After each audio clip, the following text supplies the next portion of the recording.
14-year-old Andrew Goring is headed for lunch with his mom. It's one of his favorite activities. Yet eating out wasn't always easy. Andrew has autism.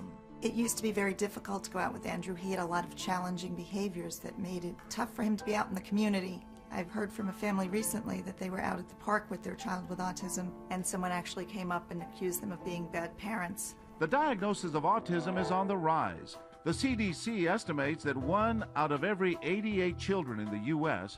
has an autism spectrum disorder. So we wanted to see for ourselves how people will react to a child who displays some of the disorder's most common signs. We set up our hidden cameras at the Chit Chat Diner in Hackensack, New Jersey. Actors are playing the role of the parents, the daughter, and the son with autism.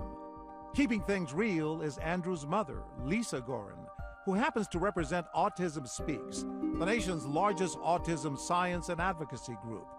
As our scenario begins, Anthony, our 14-year-old actor, is already starting to attract attention. Eggs. Eggs. I want eggs.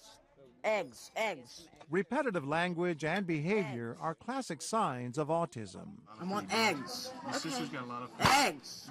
For the next several minutes, Anthony fidgets. He wanders around and generally ignores his parents' requests. Anthony, you want to come back here? Come on, let's go sit down. No one seems too bothered about his behavior. Sorry again. All right. Except, that is, for this man. Go. Excuse me. Can you just, we're in a public place here. Maybe he should go home, all right? Or can you control him? But he's an actor, too. And in the absence of any reaction from others, we ask him to respond the way some people unfortunately do. Anthony's father tries leveling with our disgruntled diner. He has autism.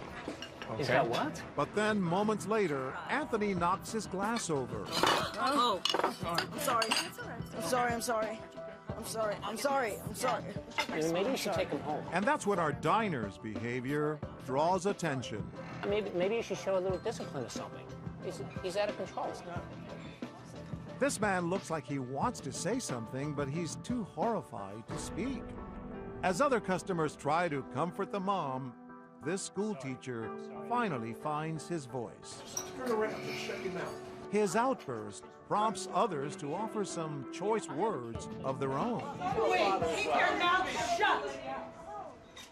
Eat and keep your mouth shut. You're the one disrupting everybody. You're just upsetting the whole place. You're the one that's disrupting everybody. You know, if my son, I'm sorry, if my son were here, I would not want to be here in a public place if he were acting like that. Shut up.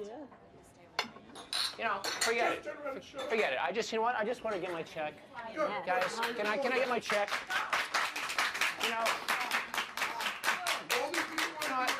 this is my first time here. And with that, our diner walks out. Time to let everyone in on our secret. You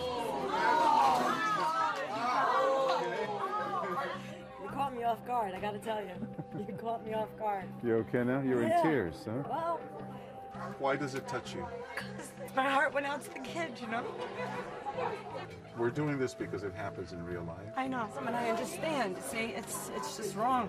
I can't believe you guys did this. You were angry. I was very, very upset and angry. Being Italian, you get emotional. It just got me upset to see a child being treated this way. You weren't going to let it happen. Oh, no, he was going to go down quickly. I believe that. For Bob not to eat. He was quite upset. Now, if you're finding it hard to believe that anyone would mistake autistic behavior for misbehavior, listen to this. I'll tell you what autism is in 99% of the cases. It's a brat who hasn't been told to cut the act out. That's what autism is. Michael Savage hosts a nationally syndicated radio talk show that's heard by 10 million listeners a week. What do you mean they scream and they're silent? They don't have a father around to tell them, don't act like a moron, you'll get nowhere in life. Stop acting like a putz. His comments sparked protests from the autism community, and yet Savage insists the disorder is overdiagnosed. We reset the scene and run our scenario again, only this time we try to garner sympathy for our solo diner by having Anthony steal from his plate again. Whoa, what are you doing? I'm sorry. Your kid just stole a fire off my plate. I'm sorry. And again. Anthony? Hey, yo, dude, come on, what's going on? But no one seems too concerned. Excuse me. Am I off? Did you see what that kid did? Yeah, but I think he has a problem. That's all. What do you mean problem? What kind of problem is it? Like Asperger's or something. He looks perfectly normal to me. I mean, why don't they take him home or something? Because they want him to learn how to be in public. Any chance of our actor scoring points with this crowd is quickly lost when he offers the parents some unwanted advice. With all due respect, maybe you should be stricter parents. I mean, let the kid go home. Because that really is rude, what you're doing right now. I don't want to hear it. I want to hear nothing at all. You're being very rude and disrespectful to these people right here. I don't know you for nothing. I don't know. But I have a little compassion in my heart, I'm sure along with everybody in this room. And you're being a jerk. Why do you have to speak so loud? Okay? I don't, because you're embarrassing them. With that, we tell our family to get up and leave. We'll just try it another time. It's too upsetting. But this woman is determined to stop them. He says now. I don't want you to leave. And then another woman chimes in. We're just ignorant. It's a little bit, where it's embarrassing for us a little bit, and it's not. You shouldn't be embarrassed. You shouldn't be embarrassed. The two women convince our family to stay and tell our diner to leave. You upset the entire place. If I am the only one who feels like this, I'm out of here, okay? Nobody go. You know what? I'm not coming back here. We wait for the diner to bid a hasty retreat, and then it's time for us to make our entrance. Tell us why you got involved. I could see there was something wrong with them. And that guy was just being so rude. And I'm like, God, this is like, where's the cameras? Because this is just like that show. She was going to leave, and God. you stopped her. Yeah, because she was crying and everything, too. And that's not right for one person to make such a big stink. And remember the man with the zero tolerance policy? I don't want to hear it. I want to hear nothing. He is a police officer. If we had children and one of them was like that, never in a million years would I want anybody to do what he did. You wouldn't tolerate it. What if it bothers you a little bit? He's a little too loud. He drops things. So what? It's okay.